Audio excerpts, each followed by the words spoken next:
Just a quick one. This episode of Pulp Kitchen is brought to you by Noggin HQ. Noggin HQ is a hot new credit referencing agency for Gen Z and millennials. They are revolutionizing the way that credit scoring is done by making it cheaper, simpler, and easier. If you're interested, you're under 30, and you want to start building a better credit score, follow at Noggin HQ now on all social media platforms.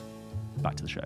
I really don't know who the Fantastic Beasts films are for anymore. Right. I just saw Fantastic Beasts 3, Secrets of Dumbledore, and it's so dull and boring. And I was thinking about you, right, who's not emotionally attached to Harry Potter. And I watched that film and I was like, there is literally nothing for George to enjoy from this. The Fantastic Beasts film, from my perspective, are clearly doing something different from Harry Potter, where Harry Potter was like a sort of child-oriented, really like warm, friendly family show. And they went with the Fantastic Beasts thing, which on paper makes sense because Harry Potter fans are grown-ups now, when you think about it, and they've taken it to a slightly more grown-up, less child-oriented story. Mm-hmm. But there's just nothing rich about that plot for anyone who actually likes Harry Potter. And the film is so dull and magicless, and it's lost its sense of wonder, that for someone who doesn't already love this, what are they actually going to get out of it? Well, all I will say is, I don't think a film that's the third film in a trilogy necessarily has to cater for an outside audience such as myself.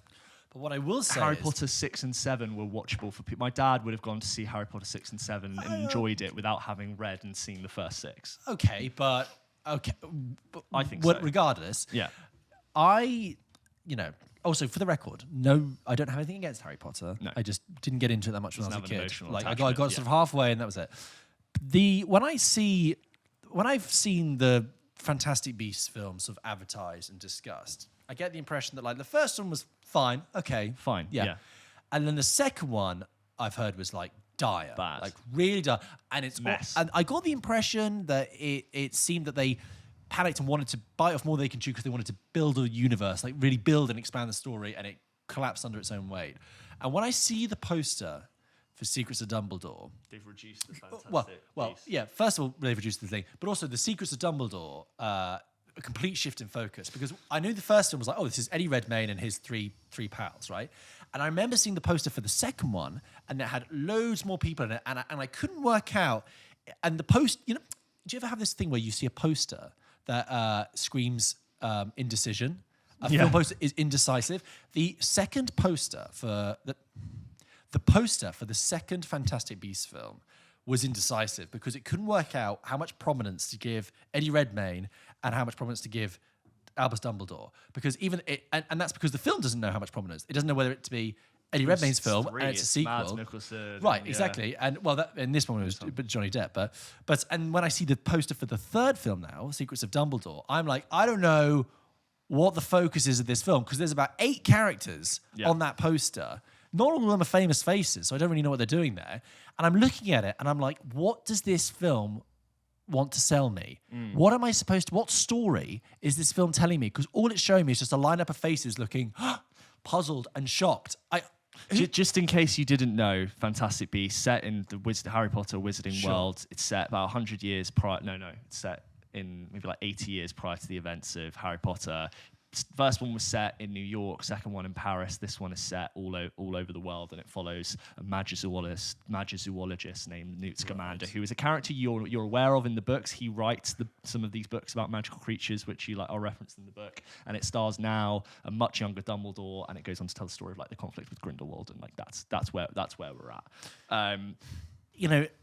You said it's about Newt Scamander. Is it about Newt Scamander? It was. It certainly isn't now. Exactly. He's playing a now like a very forced part of this trilogy, where I'm like, it's not really that relevant for you to be here, but like here you are. And the most disappointing thing about it, because I'll admit, I really want to like this film. I'm being biased going into this because I have such an emotional connection to it. I'm going in, I'm like, I want to see what it has to offer. And reading Harry Potter growing up and watching the films, you always got this sense that you had this amazing story surrounding Harry Potter, but every time those books lifted up a rock to reveal something else and something deeper in that world, it was always so rewarding and so enriching, and your imagination spun off and you're like, oh my god, like that's a whole side of the world that I never knew, and it gets revealed to you more and more clearly as the plot gets more complex. But obviously J.K. Rowling is clearly like thickening out this whole world. And it's quite disappointing to have like the first one, which was, fine, and I was willing to give it a chance, but to have all of this be fleshed out and to hear about all this other stuff going on in the world.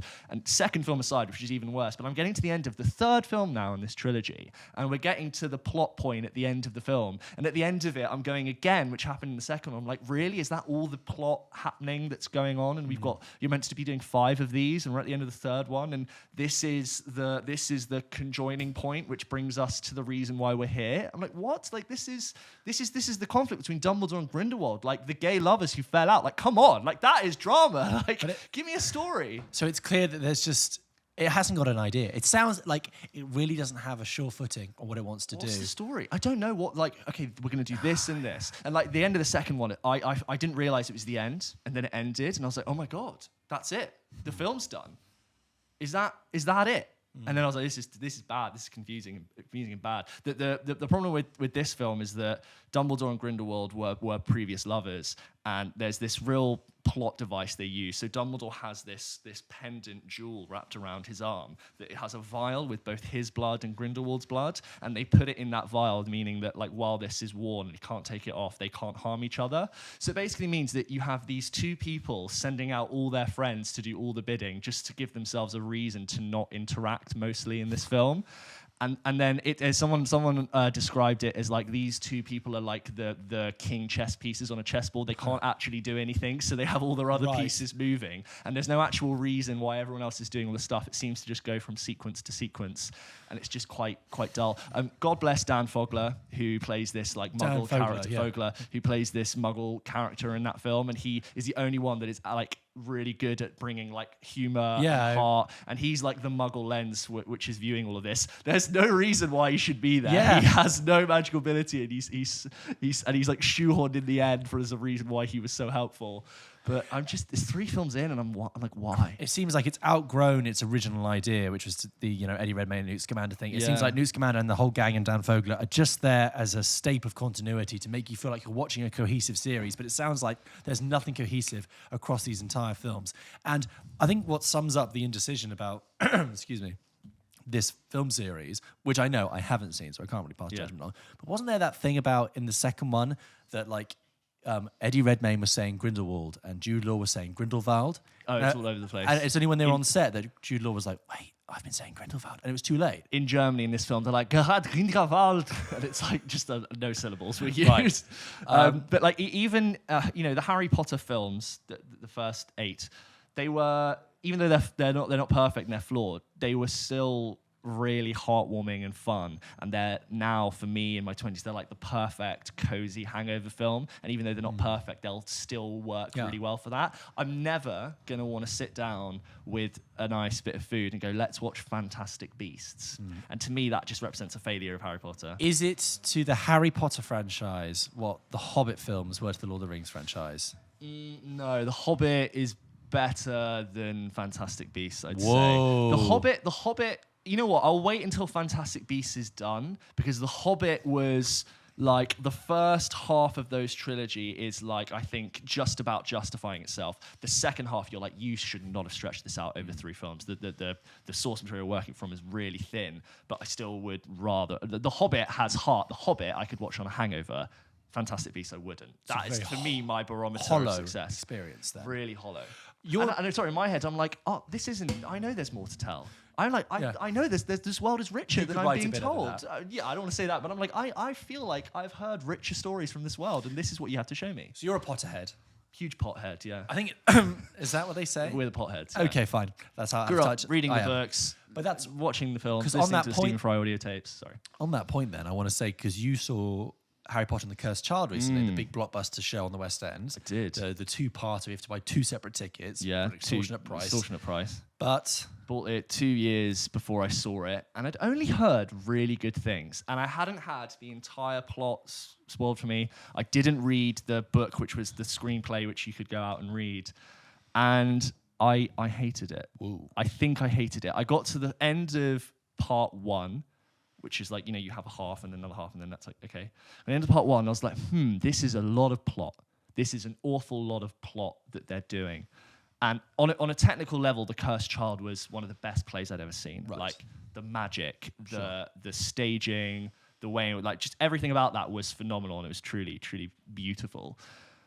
And then it got to part 2, and I was like, "Ooh, this is a lot." And they are starting to touch plot elements of Harry Potter, which to me are like, you don't go there. Sacred. Things that, like, I am, like, protective over those characters, and if you're going to go back, like I'm going to slightly spoil the Cursed Child. They go back and they interact with Snape, right? And the way that they portray Snape is the Snape that is not in the knowledge that we know he has. And I'm like, who's this? Who wrote this? Like, I know that Snape knows better than what he's being confronted with now, and the way in which he's acting just doesn't make sense. And you had one of the most incredible cathartic closures on that character. And it's never, like, affected me more to understand the reveal of, like, that character, because I grew up like hating him, and then the reveal. And you're gonna go there with these 2 characters who I don't really like and I don't really justify, and then, like, the ending on the whole sequence with Harry, which I'm just not gonna go into, but, like, the ending of part 2, I was so not into it. And seeing Voldemort again, I was like, really, you're bringing him back into this? It's a time travel. It's like a time heist. Yeah, God. So, but it's an Avengers Endgame style time heist. But how long is it before they bring the gang back and they make that into a film version? It's just inevitable, surely. They're just waiting for them to get to the right age. To get to the right age. It's like the insurance. It's like Warner Brothers has that as the insurance choice. It's Warner Brothers, back, isn't it? Yeah, Warner Brothers. Yeah. I mean, again, technically a great play, but there was just a lot of plot. Like a load of plot happened, and I'm like, God, this is a lot to process. So it's a strange time to be a pothead, then. It's a huge strange time to be a pothead. What can I say? I still want Fantastic Beasts to be better than it is. I want good Harry Potter content out there. But if you've seen it, you disagree with James, or you agree with James, let us know. Yeah.